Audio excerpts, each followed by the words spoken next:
नमस्कार, अजय चतुर्वेदी। मित्रों, आज मैं कंगना रनौत, जो कि एक फिल्म स्टार हैं और भारतीय जनता पार्टी से लोकसभा की सांसद हैं, हिमाचल प्रदेश मंडी से। उन्होंने अभी हाल ही में जो किसानों के को लेकर के, उन कृषि कानूनों को लेकर के, जिन्हें कि किसानों के लंबे संघर्ष, साल भर से ज्यादा चले उस संघर्ष के बाद उत्तर प्रदेश विधानसभा चुनाव के ठीक पहले राजनीतिक लाभ लेने के लिए सही, लेकिन उसे प्रधानमंत्री जी ने वापस लिया था। अब कंगना रनौत का ये कहना है कि उन सभी तीनों कानूनों को, जिन्हें कि पूरा देश काले कानून के नाम से जानता है, उनकी बहाली की मांग करने लगी है। उन्होंने बाकायदे अपना बयान दिया है। इसे लेकर के आप ये भी जानते हैं कि इस समय हरियाणा में विधानसभा चुनाव चल रहे हैं। सभी लोग, सभी राजनीतिक पार्टियां चुनाव की तैयारी में जुटी हुई हैं। सूचनाएं जो मिल रही हैं कि वहां बीजेपी ऑलरेडी संकट की स्थिति में है। इस बीच में कंगना रनौत का ये बयान राजनीतिक गलियारों में चर्चा का विषय बना है, महत्वपूर्ण विषय बना। हालांकि इसके बाद जो गौरव राठी हैं, बीजेपी के प्रवक्ता, उन्होंने ये कह करके इस पूरे मसले को टालने की कोशिश की कि ये कंगना रनौत का निजी बयान हो सकता है। पार्टी ने उन्हें ऐसे बयान देने के लिए अधिकृत नहीं किया है। कंगना रनौत ने खुद अपने बयान से ये कहते हुए पीछे हटने की कोशिश की है कि ये उनका अपना व्यक्तिगत मसला है। कुछ मीडिया वालों ने उनसे ये सवाल किया था। इसके बाद उन्होंने ये कहा था, उनका ये मत था कि वो कानून वापस लिए जाने चाहिए। अब अगर ये कहा जाए कि कंगना रनौत ने अपने बयान को वापस लिया है या जनता से माफी मांगी है, ऐसा कुछ भी नहीं है। लिहाजा इसे लेकर के गुजरात कांग्रेस के शक्ति सिंह गोहिल, आम आदमी पार्टी के प्रवक्ता, राज्यसभा सांसद संजय सिंह के साथ ही तमाम किसान नेताओं ने, खासतौर पर संयुक्त किसान मोर्चा ने इसका कड़ा प्रतिकार किया है। और ये माना जा रहा है, यहां तक कि जो कांग्रेस के दीपेंद्र हुड्डा जी हैं, उन्होंने भी कड़ी प्रतिक्रिया जाहिर की है और विपक्ष ये मान करके चल रहा है और अपने बयान दे रहा है कि कंगना रनौत क्योंकि प्रधानमंत्री नरेंद्र मोदी जी के काफी करीब हैं, तो हो सकता है कि ये जो कुछ भी उन्होंने कहा, ये प्रधानमंत्री के मन की बात हो। भारतीय जनता पार्टी के बीच अंदरूनी इस तरह की चर्चा फिर से चल रही हो। लिहाजा ये मुद्दा बहुत बड़ा मुद्दा बनता चला जा रहा है। जहां पहले से ही हरियाणा विधानसभा चुनाव में भारतीय जनता पार्टी बैकफुट पर है, वहां उनके पूर्व मुख्यमंत्री खट्टर साहब, जो कि कांग्रेस को तोड़ने चले थे, कुमारी शैलजा को भारतीय जनता पार्टी में ले आने की फिराक में लगे हुए थे कि ताकि एक बड़ा वोट बैंक उनके साथ हो जाए। लेकिन कुमारी शैलजा ने मुंह तोड़ जवाब दिया और ये कह करके साफ कर दिया कि वो कांग्रेसी हैं। उनके पिता भी कांग्रेस के तिरंगे में लिपट करके स्मशान तक गए, वो भी अंतिम सांस तक यहीं रहेंगी और कांग्रेस के तिरंगे में ही लिपट करके जाएंगी। बीजेपी की सारी रणनीति वहां पर फेल हो चुकी है। इस बीच कंगना रनौत का यह बयान किसानों को वो किसी कानूनों को बहाल किए जाने की मांग, जिसे लेकर के करीब साल भर से ऊपर पूरे देश में हंगामा मचा था। पंजाब के किसान जब दिल्ली आने की कोशिश कर रहे थे तो हरियाणा की सरकार ने क्या क्या नहीं किया था। आंसू गैस के गोले छोड़े, रास्ते में कीलें गाड़ी गई, चीन टाइप की दीवार खड़ी की गई। बावजूद इसके वो किसान साल भर तक डटे रहे। इस बीच करीब 700-750 से ज्यादा किसानों की मौत हो गई, वो शहीद हो गए। इस मुद्दे पर कांग्रेस ने संसद के भीतर शोक प्रस्ताव लाने का भी प्रयास किया, लेकिन उसे खारिज कर दिया गया। यही कंगना रनौत हैं जो किसानों को क्या क्या नहीं कहा, आतंकवादी तक कह दिया था, बहुत बहुत बुरा भला कहा। और अब उन तीन कृषि कानूनों को बहाल करने की मांग कर रही हैं, जबकि जब साल भर के बाद ये उत्तर प्रदेश विधानसभा चुनाव के ठीक पहले इन किसान कानूनों को, काले कानूनों को वापस लिया गया था, तब एक समझौता जो हुआ था उसके तहत एमएसपी की गारंटी पर भी सहमति बनी थी और सरकार ने कहा था कि ये एमएसपी की गारंटी का कानून वो जल्द सामने लाएंगे, लेकिन आज तक वो नहीं हुआ। मामला 2022 से 2024 तक पहुंच गया। आपको ये भी याद होगा अच्छी तरह से कि पिछले लोकसभा चुनाव में कांग्रेस ने अपने मैनिफेस्टो में बाकायदे किसानों को एमएसपी की लीगल गारंटी का वादा किया था। यह मुद्दा बड़े जोर शोर से कांग्रेस ने, इंडिया गठबंधन ने उठाया था। लिहाजा अब ये मामला बहुत तूल पकड़ता जा रहा है। इस मामले में कांग्रेस का अधिकृत बयान भी आया है जो उन्होंने एक्स पर पोस्ट किया है।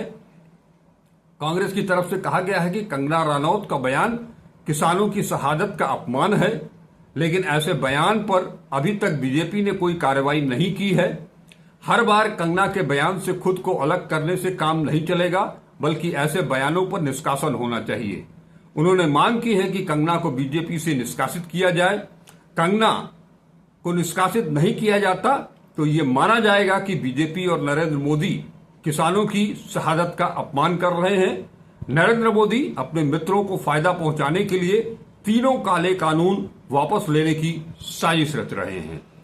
वहीं कांग्रेस अध्यक्ष मल्लिकार्जुन खड़गे ने भी एक्स पर पोस्ट किया है, जिसमें उन्होंने एक लंबा पोस्ट है उनका, जिसमें वो लिखते हैं कि 750 किसानों की शहादत के बाद भी किसान विरोधी भाजपा और मोदी सरकार को अपने घोर अपराध का एहसास नहीं हुआ।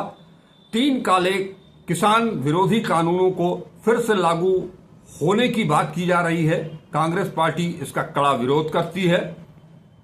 किसानों को गाड़ी के नीचे कुचलने वाली मोदी सरकार ने हमारे अन्नदाता के लिए कटीले तार, ड्रोन से आंसू गैस, कीलें और बंदूकें सबका इस्तेमाल किया।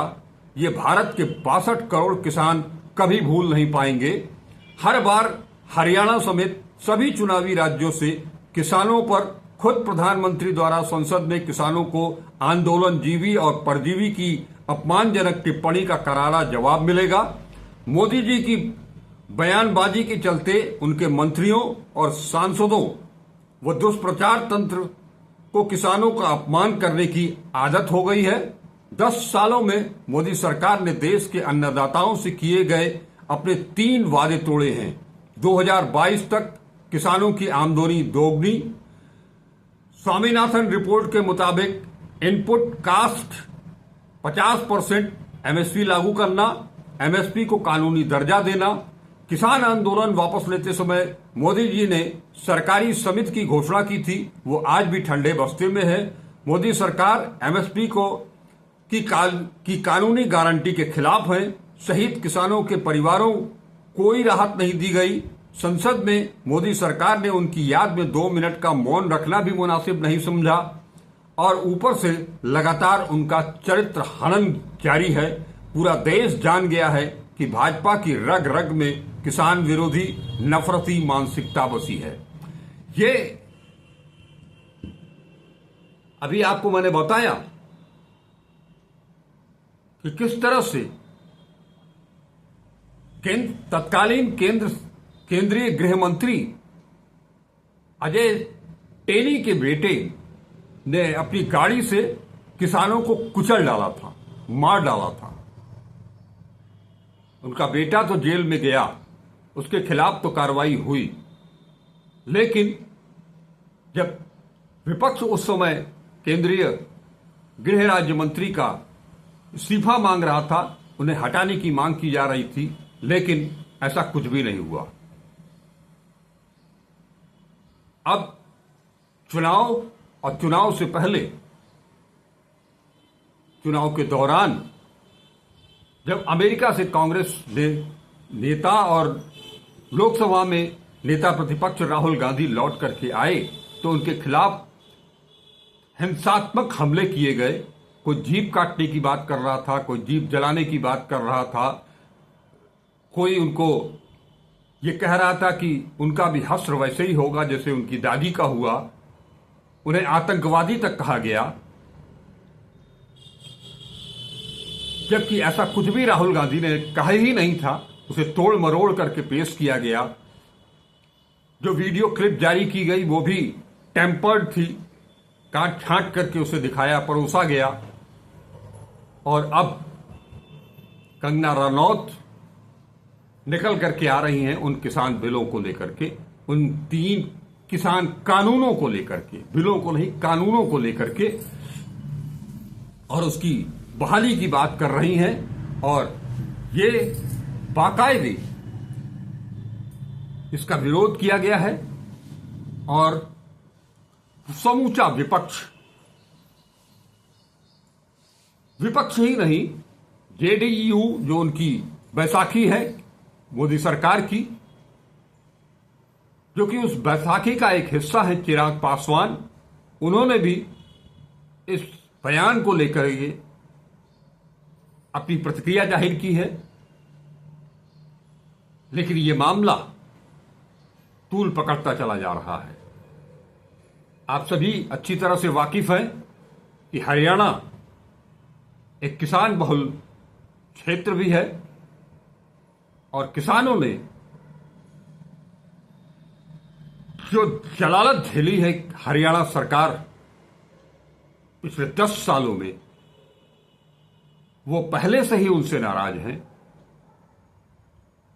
वो किसान, वो खिलाड़ी, वो महिला पहलवान, वो बेटियां, वो सब नाराज चल रहे हैं। बावजूद इसके कि जब बैकफुट पर है भारतीय जनता पार्टी, ऐसे में ये कंगना रनौत का बयान किसान विरोधी तो है ही है, भाजपा की नैया को डुबोने का भी काम करेगी, ऐसा माना जा रहा है। हरियाणा के लोगों का ऐसा मानना है, ऐसा इनपुट मुझे हरियाणा से मिला है। अब ये लगातार इस तरह की बयानबाजी चल रही है और जो चीजें 2-3 मुद्दे हरियाणा के चुनाव में हावी हैं। एक कृषि कानून का मुद्दा जिसे कि कंगना रनौत ने फिर से जीवित कर दिया है। अग्निवीर का मुद्दा वहां पहले से है। महिला पहलवानों के साथ जो भाजपा के पूर्व सांसद बृजभूषण सिंह के द्वारा यौन शोषण का जो आरोप लगाया था महिला पहलवानों ने, वो मुद्दा है। विनेश फोगाट खुद एक प्रत्याशी हैं। वो विनेश फोगाट जिन्हें दिल्ली के जंतर मंतर से केंद्र सरकार ने खींच करके, घसीट करके हटवाया था। बजरंग पुनिया भी कांग्रेस के साथ हैं। अब वो किसान नेता हैं कांग्रेस के। इन सब के बाद कंगना रनौत ने जो ये कहा जा रहा है, ये माना जा रहा है, ये बताया जा रहा है कि वो प्रधानमंत्री जी के काफी नजदीक हैं, तो ये भी कहा जा रहा है, ये भी माना जा रहा है, ये भी बताया जा रहा है कि कंगना रनौत ने अपने मन की बात नहीं की है, बल्कि नरेंद्र मोदी जी ने अपने मन की बात उनके मुख से कहलवाई है। अगर ऐसा है तो ये बड़ी बात है और इसका जवाब किसान भी देंगे, विपक्ष भी देगा। और हरियाणा में जो अगले महीने चुनाव होने हैं, मतदान होना है, और जो परिणाम आना है वो अब लगभग साफ होता चला जा रहा है। इन शब्दों के साथ मैं आपसे इजाजत चाहूंगा। नमस्कार। अजय चतुर्वेदी।